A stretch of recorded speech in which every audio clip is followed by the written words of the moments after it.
Bank of इंडियामध्ये खातं असणाऱ्या खातेधारकांसाठी एक महत्त्वाची बातमी या क्षणाची। स्टेट बँक ऑफ इंडियामधील खात्यांची महत्त्वाची माहिती लीक झाल्याची शक्यता या ठिकाणी वर्तवली जाते। स्टेट बँक ऑफ इंडियामधील खात्यांची महत्त्वाची माहिती लीक झाल्याची शक्यता आहे। बुधवारी एसबीआयनं ग्राहकांची महत्त्वाची माहिती असणाऱ्या सर्व्हरला कोणत्याही सुरक्षेविना या ठिकाणी ठेवल्यानं मुंबईतील हजारो खातेधारकांची माहिती लीक झाल्याची भीती वर्तवली जाते। तर बँक बॅलन्स, खाते क्रमांक याच्या सहित काही महत्त्वाची माहिती देखील लीक झाल्याचा संशय या ठिकाणी व्यक्त केला जातोय। आणि एकूणच स्टेट बँक ऑफ इंडियामध्ये खातं असणाऱ्यांसाठी मोठी चिंतेची ही बातमी आहे। आणि याच संदर्भात आमचे प्रतिनिधी प्रशांत लीला रामदास आपल्याला अधिक माहिती देतात। प्रशांत, मोठी चिंताजनक ही बातमी, काय तपशील मिळतोय? बरोबर आहे, भारतीय स्टेट बँक जी आहे त्याची जे खातेधारकांसाठी अतिशय चिंताजनक बाब आहे, चिंताजनक बातमी आहे ही। ज्या प्रकारचे वृत्त बाहेर आलेले आहे की बुधवारी ज्या पद्धतीने एसबीआय क्विक नावाचं जे सॉफ्टवेअर आहे त्याची माहिती ठेवणारे जे सर्व्हर आहे ते सर्व्हरामध्ये कुठलाही पासवर्ड न टाकल्यामुळे त्यातून माहिती कुणीही हॅकर घेऊ शकतो अशी ज्या प्रकारची माहिती। आणि यामुळे एक मोठा धोका निर्माण झाला। आपल्याला माहित असेल की एसबीआय क्विक ही जी सर्व्हिस आहे, आपण फोन करून किंवा SMS करून निशुल्क त्या खातेधारकाची मध्ये किती पैसे आहे, काय त्याचं बँक बॅलन्स आहे याची सगळी माहिती मिळू शकते। ते किती वेळ विदाऊट पासवर्ड ते सर्व्हर होतं याची माहिती अजून मिळाली नाहीये, पण हे एक मोठी घोडचूक झालेली आहे। यामुळे अनेक एसबीआय खातेधारकांचं भविष्य टांगणीवरती आहे। जर यामध्ये आता कोण जबाबदारी घेते याकडे आता सगळ्यांचं लक्ष लागलं। महत्त्वाचं म्हणजे आता ही एसबीआय खातेदारांनी मोठी चिंतेची बाब आहे आणि एक मोठी बातमी आहे चिंतेसाठी। अगदी प्रशांत, त्यामुळे आता एसबीआय कडून नेमकी काय भूमिका घेतली जाते हे पाहणं महत्त्वाचं ठरणार आहे। धन्यवाद या माहितीसाठी। आणि आता आणखीन एक महत्त्वाची बातमी आहे साखर कारखानदारांसंदर्भातली। एफआरपी न देणाऱ्या 39 साखर कारखान्यांना नोटिसा देण्यात येणार आहेत। एफआरपी न देणाऱ्या 39 साखर कारखान्यांना अशा प्रकारे नोटिसा देण्यात येणार असल्याची या क्षणाची एक महत्त्वाची बातमी आपण पाहतोय। तर उत्पादित साखरेसह मालमत्तेवर देखील आता टाच आणता येणार आहे। तर 29 साखर कारखान्यांना अशा प्रकारे नोटीस देण्यात येणार आहे आणि त्यानुसार मालमत्तेवर टाच आणता येणार देखील आहे। त्यामुळे आता 135 साखर कारखान्यांना 1 आणि 2 फेब्रुवारीला साखर आयुक्तालयात समक्ष हजर राहून आपली बाजू मांडण्याचे आदेश या ठिकाणी साखर आयुक्त शेखर गायकवाड यांनी दिले आहेत। त्यामुळे ते 15 दिवसात आता आपली बाजू मांडण्याचे आदेश या ठिकाणी देण्यात आलेले आहेत। अद्वैत मेहता आमचे प्रतिनिधी अधिक माहिती देत आहेत। अद्वैत, काय तपशील? आपण बघितलं की राजू शेट्टींनी एफआरपी देता का जाता हे आंदोलन केल्यानंतर साखर आयुक्त जे आहेत त्यांनी हा कारवाईचा बडगा उगारलेला आहे। आणि विशेष म्हणजे गेल्या 2 दिवसामध्ये 200 कोटी रुपये एफआरपी कोटी शेतकऱ्यांना मिळालेले आहेत। आणि आता ज्या कारवाईच्या नोटिसा काढलेल्या आहेत त्याच्यामुळे पुढच्या 15 दिवसामध्ये 1000 कोटी मिळतील असा दावाही आयुक्तांनी केलेला आहे। दरम्यान 39 जे कारखाने आहेत जिल्हानिहाय, याच्यामध्ये अगदी बीड, कोल्हापूर, सांगली, सातारा, सोलापूर, नगर, जळगाव, जालना, परभणी, उस्मानाबाद या सगळ्या कारखान्यांना नोटिसा काढलेल्या आहेत। त्याशिवाय उरलेले जे 135 कारखाने आहेत त्यांना 1 आणि 2 फेब्रुवारीला प्रत्यक्ष साखर आयुक्तालयामध्ये भेटून बाजू मांडायला सांगितलेली आहे। कारण आता उत्पादित केलेली साखर असेल किंवा मालमत्ता असेल याच्यावरती टाच आणली जाणार आहे। शिवाय पहिल्यांदा देशामध्ये हा प्रयोग सुरू करण्यात आलाय, तो म्हणजे साखरेची रिटेल विक्री जी आहे ती सुद्धा सुरू करण्यात आलेली आहे।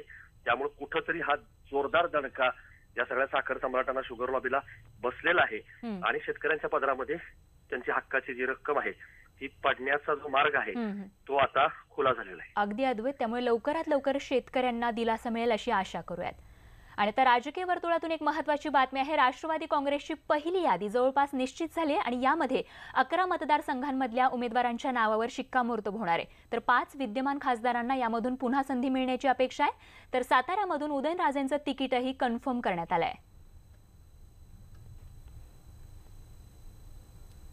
तर युती व्हावी ही नेत्यांपासून सर्वसामान्य कार्यकर्त्यांची इच्छा असल्याचं मत जलसंपदा मंत्री गिरीश महाजनांनी व्यक्त केलंय।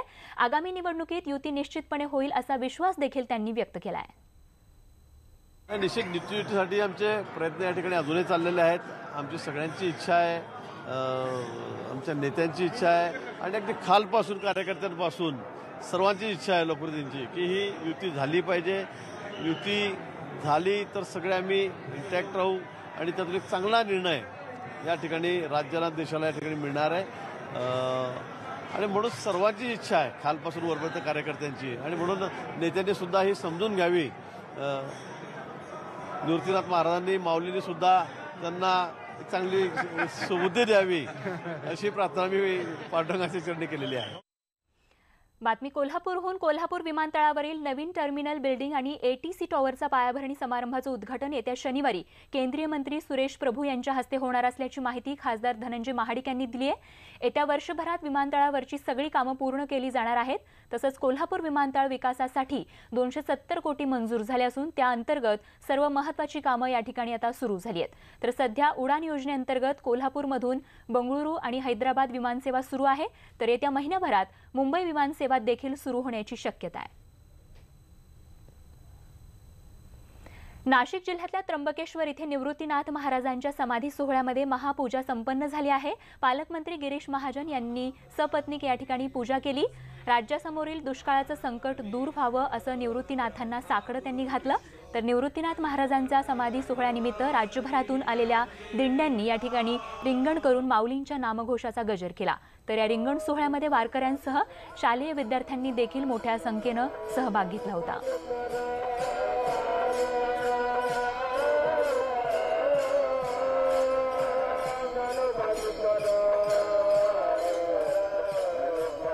आणि एकूणच या संदर्भात काय त्या ठिकाणचा सोहळा, काय वातावरण जाणून घेण्यासाठी जाणार आहोत आमचे प्रतिनिधी लक्ष्मण घाटोळे यांच्याकडे. लक्ष्मण, काय वातावरण? वारकरी संप्रदायाचं आद्यदैवत संतश्रेष्ठ निवृत्तीनाथ महाराज यांचा समाधी सोहळा आज त्र्यंबकेश्वर नगरीमध्ये मोठ्या उत्साहात पार पडतोय. या सोहळ्यासाठी राज्याच्या कानाकोपऱ्यातून लाखोंच्या संख्येनं वारकरी जे आहे ते त्र्यंबक नगरीत दाखल झालेले आहे. आपण माझ्या मागील बाजूला बघू शकतो, वारकरी जे आहे ते निवृत्तीनाथाच्या चरणी लीन होण्यासाठी मोठ्या संख्येनं गर्दी करत आहे. राज्यभरातून 1,500 ते 2,000 दिंड्या या त्र्यंबक नगरीमध्ये कालपर्यंत दाखल झालेल्या आहे. आज पहाटे नाशिक जिल्ह्याचे पालकमंत्री गिरीश महाजन यांच्या हस्ते या मंदिरामध्ये पूजा झाली आणि त्या पूजेनंतर हे मंदिर जे आहे ते वारकऱ्यांसाठी, भाविकांसाठी खुलं करण्यात आलेलं आहे. राज्यभरातून आलेले वारकरी या आपल्या निवृत्तीनाथाच्या समाधी स्थळावरती नतमस्तक होत आहे. आपलं घराणं जे आहे ते देवाकडे म्हणताय. राज्यातला दुष्काळ जो आहे तो कमी होऊ दे असं साकडं हे वारकरी जे आहे ते निवृत्तीनाथाच्या चरणी घालताय. पताका, भगव्या पताका त्यांच्या हातामध्ये पाहायला मिळत आहे. टाळ मृदुंगांचा आवाज या ठिकाणी घुसतोय. मोठ्या संख्येनं वारकरी त्र्यंबक नगरीत दाखल झाल्यामुळे पूर्ण वातावरण जे आहे ते सांप्रदायिक या ठिकाणी झाल्याचं पाहायला मिळतंय. आपण बघतोय दृश्यांमध्ये वारकऱ्यांच्या हातामध्ये भगव्या पताका आहे. महिलांच्या डोक्यावरती तुळशी वृंदावन आहेत. विनेकरी वारकरी देखील या ठिकाणी आहेत. आपल्या निवृत्तीनाथाला भेटण्यासाठी हे वारकरी लाखो किलोमीटरचा, हजारो किलोमीटरचा प्रवास जो आहे तो पायी या ठिकाणी करत असतात आणि तो प्रवास करून हे वारकरी त्र्यंबक नगरीमध्ये दाखल होत असतात. 2 दिवस हा सोहळा त्र्यंबक नगरीमध्ये सुरू असतो आणि हा सोहळा बघण्यासाठी वारकरी जे आहे हा सोहळा दाखल होत असतात. अगदी लक्ष्मण, आणि या सोहळ्यातील हा उत्साह आमच्या सर्व प्रेक्षकांपर्यंत पोहोचवला त्यासाठी खूप खूप धन्यवाद.